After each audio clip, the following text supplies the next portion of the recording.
the event.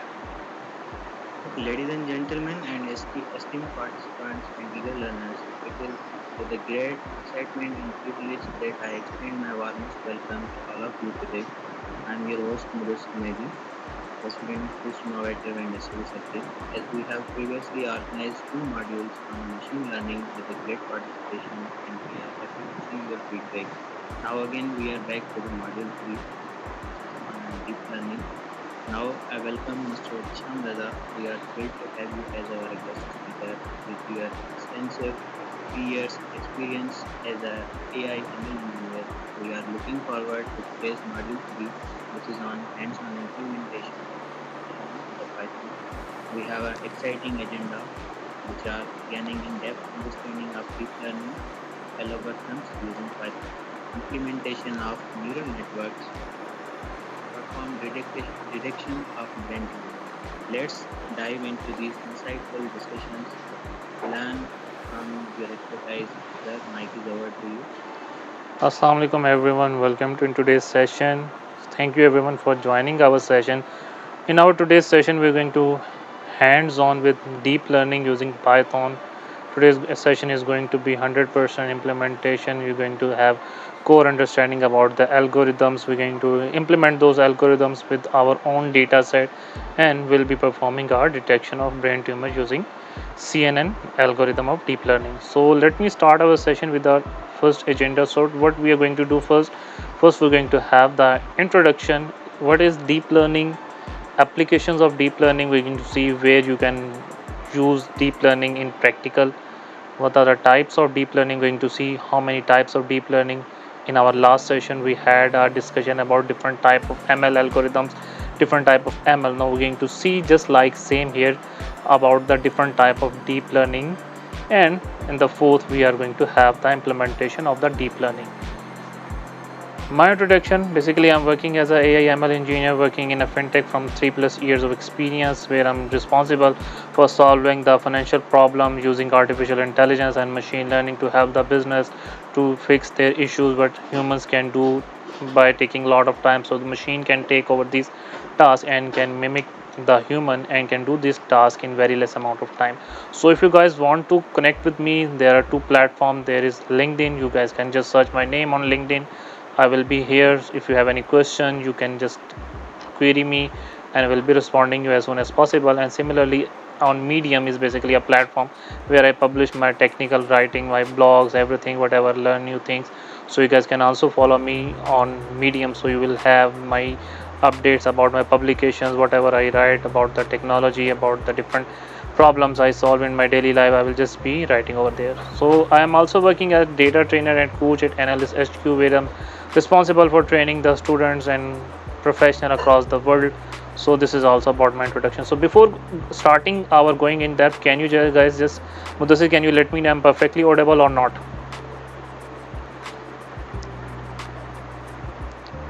Yes, sir, you are perfectly audible Okay. and Okay, perfect. So, introduction to deep learning. What is deep learning? Deep learning is basically, let me first show you this picture. So, we have talked about the machine learning. What is a machine learning? Machine learning is basically a subset of AI where you use different kind of algorithms, which algorithms enable your system to learn from that data, and by learning those data, the experience with the new data and make the prediction. So, deep learning is a more sophisticated and more advanced term of AI where you have a neural networks. The task of the neural networks to mimic the human brain. Neural network are just like our human brain. They just try to observe the data. They try to learn the data from different kind of complex data and make the prediction. After learning, make the prediction. So deep learning is subset of machine learning composed of algorithm that permits software to train itself to perform tasks just like live speech, image recognition, by exposing multi-layered neural network to vast amount of data. So we, let's say you have in your phone you have a Siri. You just simply input the text, I need this, whatever you're looking for searching, you just simply speak and Siri will come up with a best results whatever you have typed. Similarly, you have a Google Vision, you can just simply give them image and you can ask them which product it is. So you guys just giving him image and it is telling you this product is this. So this is all about the deep learning application. Similarly, in your phone you have a face recognition app just simply turn on your camera and you bring your phone near to your face, and you just simply unlock your phone by your facial expression. So this is our deep learning application. We're going to see a lot of things in detail, so let's jump to the next slide. Deep learning versus ML. We have seen in our last module about the ML, so just give you clarity so you guys can have better understanding what ML can do, what deep learning can do, where we can use deep learning, where we can use machine learning. So it is well suited for you have large number of data sets. When you have very large data sets, so you want to you want to perform your task, so then you can go with the deep learning. But if you have small set data set, the data set is not that much big, so you can just go with the machine learning, best suited for data having large number of features. Similarly, if you have lot of feature, lot of data in your lot of information in your data set, so you want to train your algorithm, you can go with the deep learning. But if we have small number of features, just like 10 to 18 features, just like, you can go with the machine learning. Feature engineering is automatic, feature engineering is manual. In deep learning, your feature engineering is a automatic process where your algorithm will go with your data and find out the most important features from your data and just go with those features. But in feature engineering, in machine learning, it is a manual process. You have to go, you have to find out a algorithm, you have to find out the data point which is going to be useful for your algorithm or not. So feature engineering is automatic, you don't have to worry about feature engineering. In deep learning, your algorithm, your neural network is doing the feature engineering by itself, requires specific and costly hardware to process. Yes, because in machine learning, you can train your machine learning algorithm in your system, or maybe just free resources available on internet. But to train a deep learning model, maybe you will be requiring a specific cost of hardware which will be costly for you. Maybe you will be not able to bear that cost.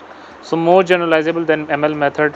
Yes, you can easily generalize the ML. The deep learning algorithm can perform multiple tasks such as object detection, just object recognition, these kind of things. You have, maybe you guys have seen a lot of videos on LinkedIn, YouTube. People are doing their object detection. Machine learning cannot do this task very well. Deep learning can do this task very well because they have that capability which can learn from the data. After learning, it can go ahead with the data. So DL can be performing these kind of tasks with very efficiently and in very less amount of time. DL methods take more time to train. Yes, because you have passing a lot of data, maybe millions of data. If you are performing object detection, you will maybe have to pass a data set with at least 10,000, 20,000 of images of your object which you want to detect. So DL can take a lot of time to train. But on the other hand, ML, you don't take too much time. So this is advantage and disadvantages. So pros and cons are just like here.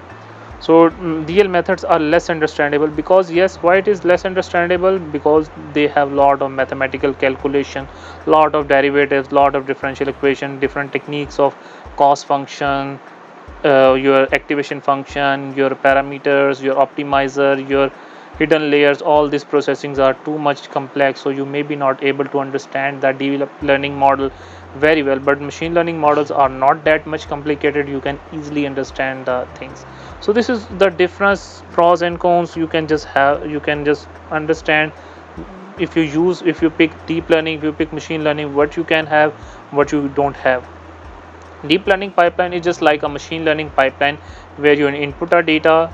Just like if you're in deep learning, we can have input image, input anything. You can just speech data, input videos data, input textual data. So you can, who is this? So is there any course? I will ask this question after the meeting. So image acquisition, you just first acquire the image, whatever the data you're going to, whatever the task you're going to perform. For that task, you're going to first acquire the data for that problem. Once you get the data, obviously you know your algorithm is not going to just learn directly from the data. You have to pre-process the data, you have to prepare the data for your ML algorithm. So once you pre-process the data, you will just simply pass directly to that model. Model is basically your algorithm. So if you guys get confused, what is model? Model is basically your algorithm. In machine learning, we also say model. So model is just your algorithm. So in deep learning, we also call it as a model or neural network. So ML model will take the pre-processed data set. Once the model is trained, it will go for the optimization. Once the optimization is done, let's say if you are performing a classification task, so at the end the classification will be done. If the classification is done is very well according to your desired expectation, you will just simply go ahead and deploy your model. If it is not very well, you will simply go back, perform the evaluation of your model. You will perform different kind of tasks to make sure your model is working well. So this is a in somehow in this is a summary. This is the deep learning pipeline for every task of your deep learning. Just all goes with the same procedure. Types of deep learning: you have supervised deep learning where you have the data labeled. In unsupervised, we don't have the data labeled. Reinforcement, which is basically used in robotics. You maybe have seen a lot of cars, Tesla, these kind of things. They are working on the reinforcement technique. They are working on the reinforcement learning. The benefit of reinforcement, as we have seen also in machine learning, your agent goes in the environment, interact with the environment, and based on his interaction, they maintain their understanding, they maintain their learning from the environment. So reinforcement learning enable your system to learn from the environment. Transfer learning is basically you have trained your model in a specific task, but you get another task. Let's say you are performing a task of the classification of the anything. You have 10 images and you want to perform the classification on the 10 images. You get another task where you're going to perform the classification of only 2 objects. So your model is already trained on the 10 already trained on 10 different kind of images. You don't need to train your model on for the task which you're going to perform two objects classification on 2 objects. So you can just go and use that model for your task and you can just done. The reason of transfer learning is, as you know, the computational power is required a lot for training your deep learning model. So instead of going and having uh, another model, another trained model, you can just go ahead use your existing model. So there are a lot of algorithms available in deep learning which gives you the facility of transfer learning, so you can use them. This is the very basic. This is how the neural networks look like. So neural network has three main layers. First is the input layer, second is the hidden layer, third is the output layer. Input layer is where it takes the data.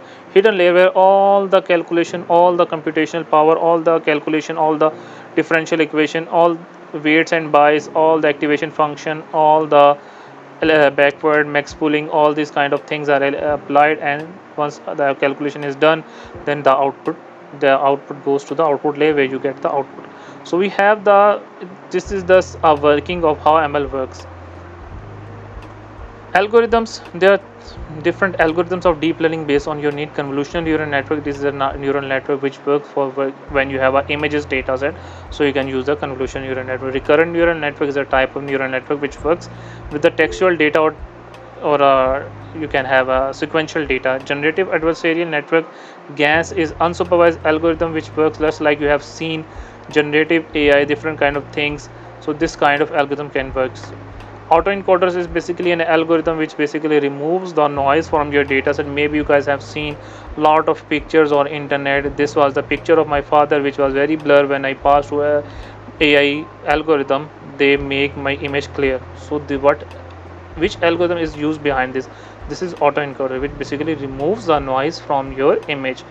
Gated recurrent unit, this is also extension of recurrent neural network which basically working very well as compared to RNN. Long short term memory is also a RNN model type.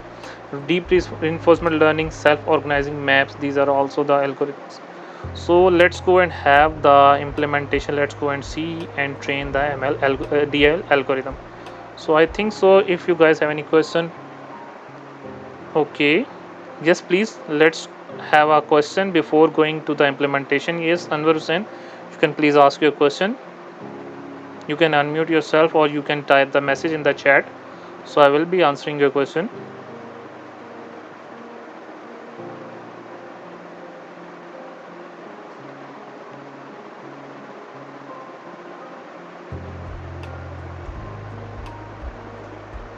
Anwar Hussain, can you hear me? Yes, sir, we are hearing you.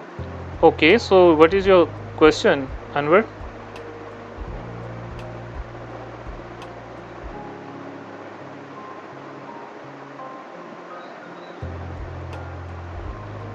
I think he don't have any question at the moment. So let me jump into the implementation. So we are just going to train our brain tumor. We are going to perform a problem of brain tumor detection using VGG19 and ResNet 50. What is a VGG19? VGG19 is basically a extension, a very advanced version of a convolutional neural network, and ResNet is also a very advanced version of convolutional neural network. So let's go and see. First, we're going to have the understanding about the CNN, because the reason I'm going to explain you about the CNN, because see, you start driving a car, you start learning how to drive a car. You will not just simply go to the SUV car or just a very high 4x4 car. You will just go with the very hatchback car, maybe Mehran Alto. You will start learning from that. Once you become expert in the driving of on these cars, you can just go and drive other cars as well. You can go, you can drive a bus, you can do whatever you want, but the thing, you just have to drive. The features of the bus will be same. Maybe you have a different transformation, this accelerator, brake and clutch. So similarly, if you understand the basic of the convolution neural network, you will be have never issue in understanding different version of convolution neural network. Maybe if someone told you about exception, in someone you are attending a class about inception, what is inception, maybe you will be not understand. But if you have the understanding about the CNN in basic, from basic to advanced, so you will never have an issue with about understanding. So this is how in convolutional neural network architecture looks like, where you have an input image is, after the input image there is a kernel, a convolutional kernel, which take out the feature from the input image. You have a max pooling layer, then you have another convolution, then you have activation function, then you have a flatten layer, when you have a fully connected layer, and then you have an output layer. So let me explain you one by one each phase of this architecture, so you will never have an issue in understanding the convolutional neural network. And similarly, if you go to, just like if you go to different complex algorithms or complex version of CNN, you will never have an issue understanding these things.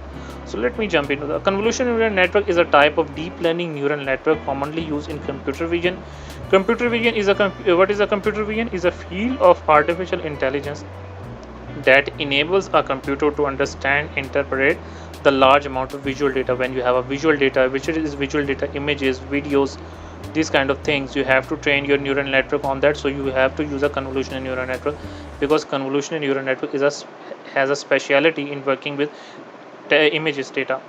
So common uses of convolutional neural network. This is all about the theory, when you will have these notes after the session, so you can just go ahead. I'm going to only the main things which we need for image classification, where you can use image classification. Let's say you have 10 different images of different animals. You want to train your neural network to perform the classification. When you input the image of any animal, your neural network should tell you this is the cat, this is a dog, this is a horse. So if you have this kind of task, this is called classification. Object detection, you want to detect an object. Let's like you have to detect a number plate of a car. Where is the number plate of the car? You will show the input image, and you want your neural network to find out from the whole input image where is the number plate of the car. Maybe you are working in something like that, where you're working in a traffic police, and you want to develop this kind of algorithm. So you can use a CNN which can automatically go over the image, and based on his learning, it find out where is the number plate of the car. So I can just detect his number plate of a car. Either we have to check his challan, either we have to check his excise information, anything we want to check about the registration number, anything we want to check if this car is a legal car or not. So anything you want to do with this checking this information, you can go it. So if you have to describe this kind of task, you can go with object detection. Image generation, let's say you have to generate an image which, from your existing images, you want to generate an image maybe that is existing in the you generate an image of a person that may exist or may not be exist. So you have an convolutional neural network. Face recognition we use in our phone, in our daily life, to unlock our phone is an application or is a use of CNN. Image captioning, maybe you can input an image to your neural network, and your neural network will be telling them what is inside the image. Let's say there are a lot of dogs in the image, so you can, your neural network will tell you, okay, the image is containing a lot of dogs. So this is the image captioning, means you are trying to get the information. You are labeling your data based on the input data. Video analysis, you want to analyze the frames, you have the different kind of gesture of the people, and you want to detect is there people are doing anything, if they're doing any kind of suspicious activity. If you have to perform a surveillance detection, any kind of thing, you can use the this kind of CNN. Medical imaging, in medical imaging I love this field because I have loved working in this field, because in medical imaging there's CNN has a lot of scope. Let's say you have an image of CT scan, you have image of MRI. You want to detect is this person is having this disease or not. You want to detect is this person having a X-ray. Using the X-ray you want to detect is this person is having any kind of blockage in his bones. So you want to detect this kind of information, so you can have a medical image using in CNN. Natural language processing, CNN can also work with NLP, but this is not the speciality. It can work, but I'm not pretty sure it can work very well, because so far I have worked with CNN. It is performing very well on the images data, but when it comes to the textual data, when it comes to the natural language processing, the accuracy of the CNN is not very well. But you can use it if you have to perform just like a text detection, sentiment analysis, these kind of things. Autonomous vehicles, I gave you the example of Tesla, Waymo, different kind of autonomous cars. They also use the CNN to detect the objects coming in its paths, traffic signals, pedestrians, lanes, other vehicles, distance of the car with other vehicles. So all these calculations are because of the CNN. So let's go and understand the CNN. So CNN first input, first component is the kernel. What is a kernel? Whenever you pass the input to your CNN, this is your input. This is a pics. This is picture which you are passing to your CNN.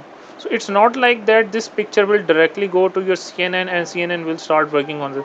This picture, basically from this picture the CNN will take out the features from the input features from the image and create a matrix, maybe n by n, any number of matrix. So it will draw the input features from the input image and will store the input features in the form of numbers. Maybe these numbers can be any range, but the image, from the image the number of features are coming in the numbers.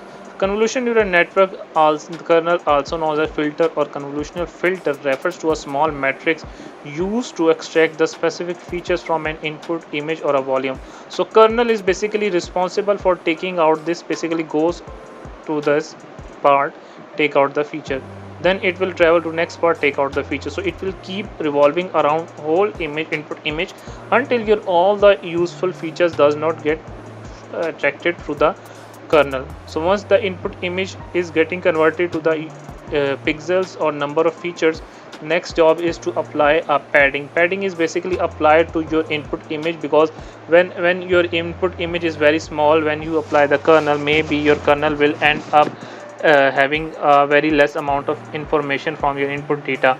Or when you have a less amount of input data from your image, maybe your algorithm may have a chance or having a underfitting or underfitting. So to prevent this kind of issue, we have a padding. So padding eliminates the issue of dimensionality reduction.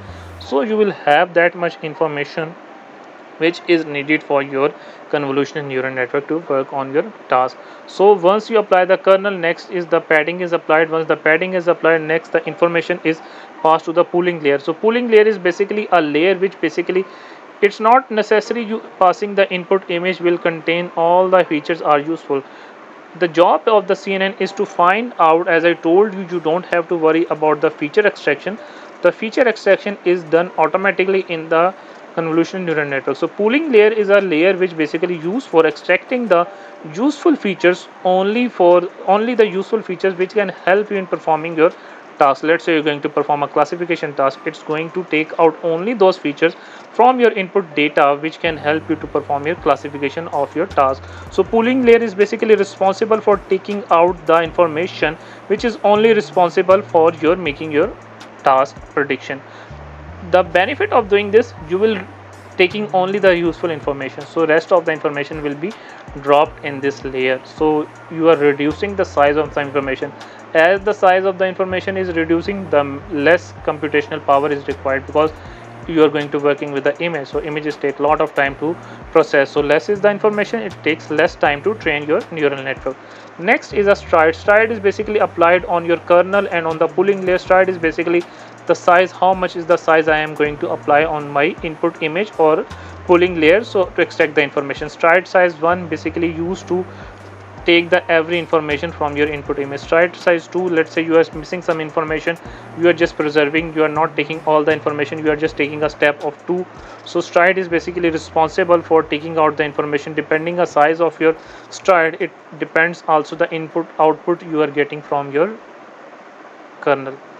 Flatten layer, once you done all these things, you're going to have a flatten layer because you have the information in 2 by 2. So you have to make this information to a flat layer, which is one dimensional array. So flatten layer is basically applied once you get all the features. So flatten layer is applied, which basically responsible to make your information from 2D to 1D. So your information will be converted from multi-dimensional input to one dimensional, which is basically used to transition the information from output input layer to fully connected layer. Last, we have the fully connected layer. The fully connected layer is used for classifying the image for a label. You have done all these things, you have applied the flattened layer. Now at the time of the classification, we have a fully connected layer. So at the fully connected layer, we are performing our classification. The classification is done at the fully connected layer, so you can use the fully connected layer as for your classification. So all the classification, all the decision, is this image containing dog or not, is done at the fully connected layer. So this is in short the information, the architecture about CNN. So we have the input layer. This is a convolutional input layer. Just see, if you see this, this is taking out the information, the features from input to convolutional kernel. Once you get this, we have a pooling layer. Once the pooling layer is applied, there is another convolution. Once you applied this one, there is a pooling layer. After the pooling layer, there is another convolution. So you can have any number of convolution. There is not a limitation, you can use only 2 3. You can have any number of convolution from your input image.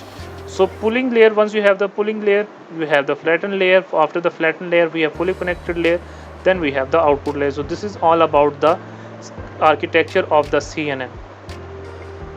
So let's go and what is a VGG16? VGG16 is basically a extension of a convolutional neural network which has total 16 convolutional layers and 3 fully connected layers. So 16 convolutional layers are stacked with each other, so they are basically giving a more functionality, more better understanding of the input image, so it making a classification more much better as compared to the simple traditional CNN.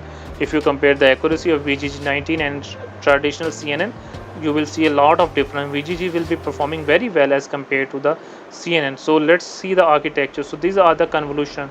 There is a first convolution, second convolution, third convolution. If you calculate this, if you count this number of convolution layer, it will be 16, and the third 3 we have the fully connected layer. So this is all the architecture of the VGG19, where information is coming, the input, the size of the input image can take only 224 multiplied by 224, means the 224 should be the height of the input image, and 224 should be the weight of the width of the input image. So you have to must convert the input image size to this number of size to this. If you see this, the size entered to the layer is 224. When you moved, it is reducing, the size of the input information is getting reduced. Why it is getting reduced? Because only the useful information are moving towards. So those information which features which are not useful for my classification task, that will be removed from this one. So the more convolutions you have, the more condensed information will be passing to the next layer. So if you stack multiple convolutions, your information will be getting more reduced and more condensed. So let's say at the end I have 14 height and 14 width of my input image. So it means that input image will be contain, that size will be containing only the useful information as compared to 224. So in the 224, maybe I will having an input image which have a background, which have other objects, but I am removing all those unnecessary information and keeping those information. So this is an algorithm which is a transfer learning algorithm. It is a good algorithm which you can use the technique of transfer learning, because it has already trained on the data set of ImageNet. Maybe you guys have idea about the ImageNet. So this data is already trained of thousand plus different kind of objects, so you can just use that transfer learning technique and you can use it for your own purpose. So let's go to the next one. ResNet 50 residual ResNet stand for residual network. It is a specific type of convolutional neural network. ResNet 15 is a 50 layered convolutional neural network. See, this algorithm has 50 layers. The previous has 19 layers. So let's see out of 15 how many convolutional layers and how many connected layers. So 48 convolutional layers, one is the max pooling layer and one is the average pool layer. So we have 48 convolutional layers. So see how much better it will be the output of this algorithm as compared to the VGG19 or traditional algorithm of CNN. Residual network are a type of artificial neural network that form network by stacking residual blocks.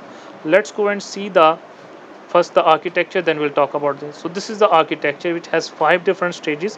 In each different stages the convolution neural networks are stacked with each other, so which is making a better accuracy, a better understanding about the input image. So only the input image is coming and only the useful information is getting passed to the output layer. This is also a type of algorithm which can work on the transfer learning, which is a pre-trained model over the data set of ImageNet. You can just simply take the data and you can train on your data, whatever you have the data. So let's go and understand this algorithm is equipped with a function which is called a skip connection.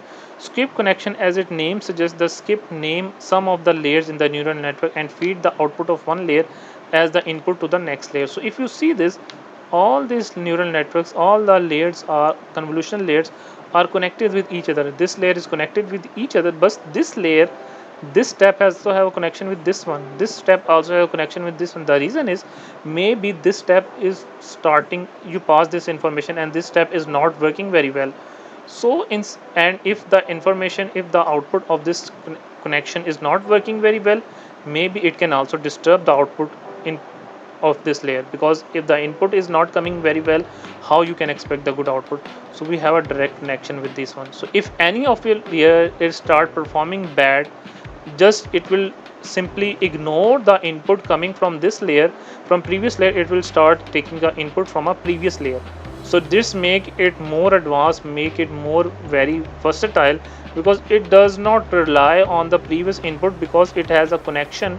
It is a skip connection. If some of the layer, if any of the layers start performing very bad, they can just simply ignore the previous input and start working on the connection which have itself.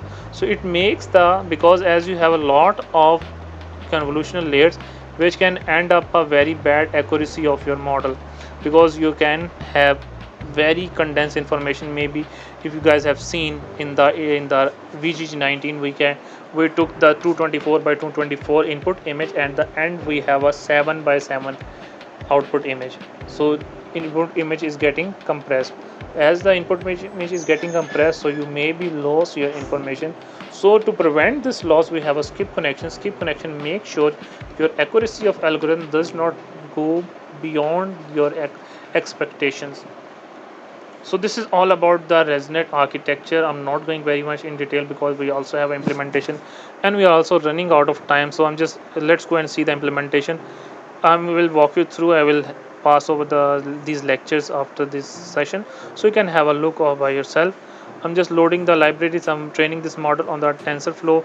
So this is the overview. I am taking an input MRI image. I am performing the data augmentation. Why I'm performing a data augmentation? Because the data I took, which has very less number of input images, that has 253 only the images, so that was not enough to train my neural network. So I had to apply a data augmentation. So data augmentation is basically a technique which basically generate your similar data related to your input data. So it just increase my number of data samples from very few to 1000.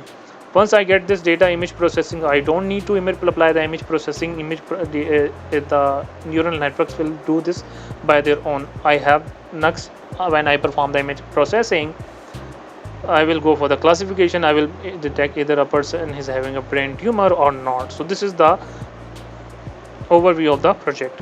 Data augmentation. Data augmentation is a technique which is simply generate the artificial number of data samples just similar to like original data samples. So this is my input image, original image, and this is the data which I generated using just a simple programming, and I got the data looks like, which looks like exactly like input image.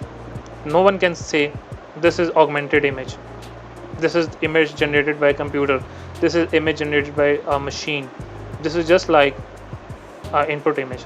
So this is a data augmentation. So once this, here I am applying the data augmentation, I am increasing my number of data sample. I had only 203 and 50 203 number of samples from class yes, and 50 number of sample for class 50, and 50 number of data samples for class no. So which was very less. If I have to train my neural network will be asking me to give me more and more data, because neural networks are the data hungry algorithms. If you give them data, they will ask you to give me data more, so they will never get satisfied with the number of input data. But you have to at least pass that much data, which can give them just give, okay, this is my enough data. So I applied the data augmentation. After applying the data augmentation, these are my input image, this is my output images which I got from my data augmentation. Now I am calling a VGG 819 model here. I am calling here, I have the weights of image 19 image net. Once I got this, I am going to train my neural network. You can see this, if you calculate the number of convolution, you will be find out what I have said. This is exactly the 19 layers, and 16 are the convolutional layers, 3 are the output connected layer. So I am training my model here. I am passing the data. I set the model training to the 60 number of epochs, and if you see the, this is the accuracy of my model. On my testing data, the accuracy is not very well, but it is just okay. So I just plot also the loss of my model here. I am just calculating the accuracy. The model accuracy is 90%, which is just okay. So once I train my model, I am going to save this model, because I am going to use this model to create a front end, so where my user can interact with this system, can make the prediction. Next, let's go and train the ResNet 15 model. I am just calling the ImageNet pre-trained model from my TensorFlow library. I just got the model, and I'm going to train. I'm going to define the model architecture of my ResNet 50. You can see here, if you count this, you will also find it. What I told you, it has 48 convolutional layers. One is a max pooling, and one is the average pooling layer. Also, I'm training on 60 epochs. I got this training. The accuracy is less as compared to the VGG19, because ResNet requires a lot of data. The data I pass to the VGG19 is okay, but the same data number of sample I pass to the ResNet 50, it will be not working very well, because it requires lot of data samples to work on it. But it is okay for the implementation, for the experimentation, to see how algorithms are working Sir, on the your data. voice is just not, I'm not audible. Am I audible now?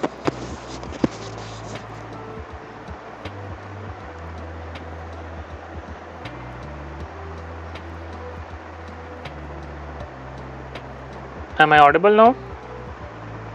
Sir,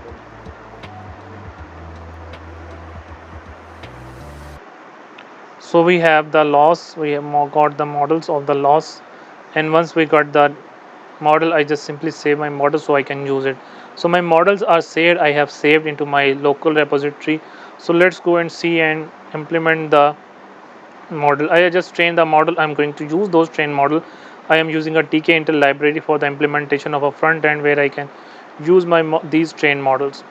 So I am just importing the library. I'm pre-processing the input image, because as you know, the ResNet and VGG19 can take only the image of size of 224 and 224. So I am making sure the input image will be that size. So I am creating a function which will be responsible for opening the image, because I have to take image. Before I take the image, I have to open it. So I have defined a function which will be using these two models which I have trained. So it will be making a prediction. So let me show you the user interface I have created. So this is the interface where I am going and selecting, let's say I am going to select this input image, and let's see what my model is telling. So my model is telling the tumor is detected, and by both model accuracy, the results are same. Let me go and pick some other image. Let's say I am going to say pick an image which does not have a tumor. Let's say pick this image. So ResNet is not working very well in the input image, there is no tumor, but ResNet model is saying the tumor is detected.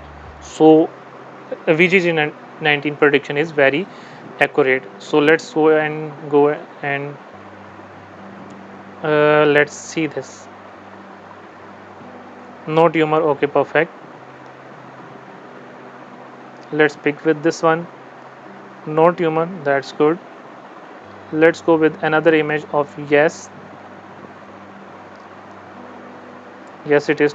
So this is how you can train your model, and once you train your model, you can just go ahead and create a user interface where you can deploy your model. So we have seen the deep learning implementation, we have seen the architecture of the CNN, we have seen the architecture of the VG19 and ResNet 15, and we have trained our models on the data set of the MRI images of brain tumor, and we just simply created a front end where user can input the image and can make his prediction. So if you guys have any question, we have 3 to 4 minutes left where I will be answering your questions. So if you guys have any question, please feel free to ask me. I would love to answer your questions. So Takish Sheikh is saying, sir, is there any course you are offering for deep learning? I do offer about deep learning. Yes. So please explain about deep learning in short. What deep learning is basically a subset of AI where your we are dealing with the more complex data set and more complex algorithm, where your algorithms are your neural networks which are more sophisticated, more advanced as compared to your machine learning.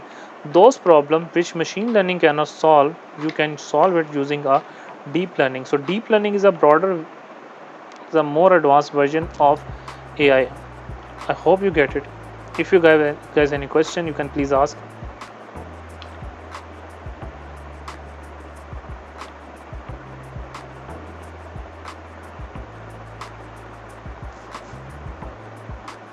I think no one have any question.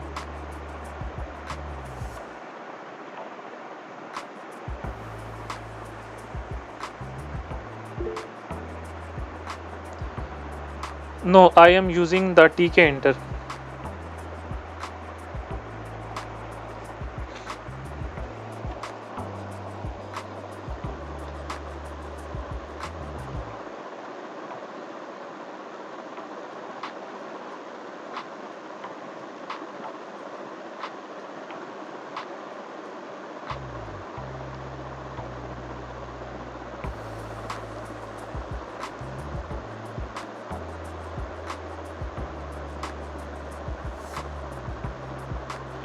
Yes, yes, yes. Take a screenshot of this. When you guys scan this, you will get into my GitHub repository, so you can have this. So guys, take a screenshot of this. Thank you for reminding me. So you can scan this QR code, so you guys will have the. Let me see. I'm sharing screen. Yes, I am. So you guys can take a screenshot of this one. So you can just simply scan this, and the content of this today's session, you will have it. You will simply go to my directly to my GitHub. So from GitHub you can download these contents.